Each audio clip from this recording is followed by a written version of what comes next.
I'm a Dixon High graduate out at Sauk Valley Community College, where we farm at the Britton properties.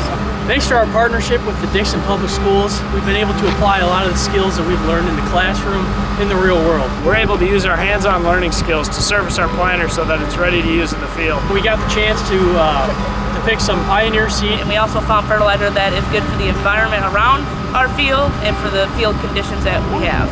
Out at the Britton property, we've been able to apply what we've learned about soil health and conservation methods to increase our yields and lessen our environmental impact, including using cover crops and strip tilling. Also, we're learning about futures markets and using our expected yields to put together a marketing plan. All the proceeds are split between Sauk Valley and Dixon Public Schools.